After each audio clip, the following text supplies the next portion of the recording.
अगर आप एक्सपी में इन्वेस्टेड हैं तो ये वीडियो रहने वाली है आपके लिए, क्योंकि आज मैं आपको बताने वाला हूं अगर आपने हमारे कहने पर एक्सपीओ में अपने अप लिंक से चेक ले रखे हैं। हमारे एक सब्सक्राइबर का हमें ईमेल आता है कि सर मैंने आपके कहने पर अपने अप लिंक से चेक लिए, अब मैं आगे प्रोसीजर क्या करूं वो आप मुझे बताइए। तो आपके लिए वीडियो रहने वाली है बहुत इंपॉर्टेंट। सबसे पहले तो वीडियो शुरू करने से पहले जय हिंद दोस्तों, मेरा नाम है Ankur Malhotra. Welcome back to your channel money with Ankur. और यहाँ पे हम आपको अपडेट दे रहे हैं xpo.ru के लिए।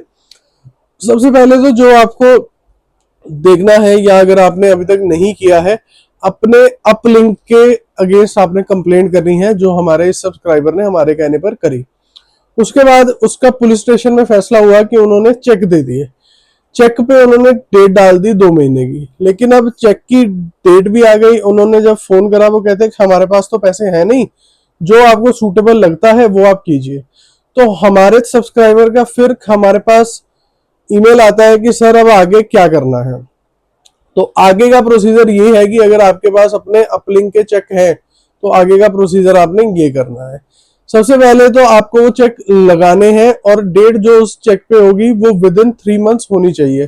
जैसे सपोज कीजिए अगर उस पे डेट है अप्रैल की, तो आपको अप्रैल मई जून 3 महीने के अंदर वो चेक लगाने हैं। अगर 3 महीने से ज्यादा वो चेक पुराना होगा तो आपका कोर्ट केस नहीं लगेगा।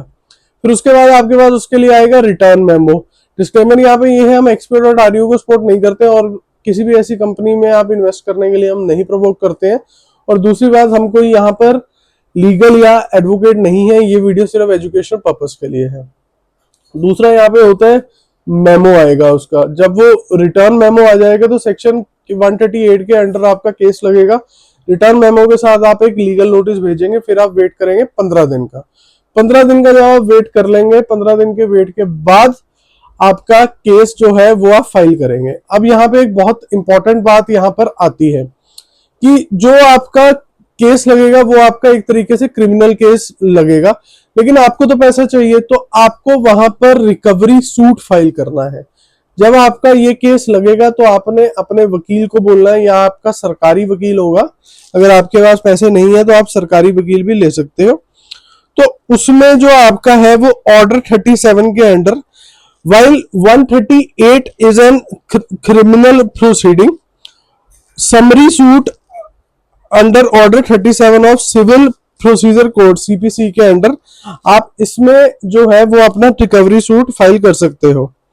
अब इसमें कोर्ट सबसे पहले जो आपका है वो रिकवरी के लिए केस चलाएगा। और बाकी अगर आपने कोई अभी तक कंप्लेंट नहीं करी है तो सबसे पहले तो एफआईआर कीजिए, साइबर कंप्लेंट कीजिए और अपने अपलिंक के खिलाफ भी कीजिए, जिससे आप सेटलमेंट और चेक्स लेने के लिए आप एलिजिबल हो जाएंगे। होप ये वीडियो आप तक पहुंच जाएगी राकेश। और अगर आपके और भी कोई क्वेश्चंस हैं तो आप मुझे मेल कर दीजिए। राकेश है राजस्थान से। अगर और भी किसी के xpo.ru की रिकवरी के लिए कोई क्वेश्चंस हैं तो आप वो मुझे डाल सकते हैं। कल फिर होगी आपसे मुलाकात। टिल देन जय हिंद, जय भारत। कीप इन्वेस्टिंग, सोच समझ।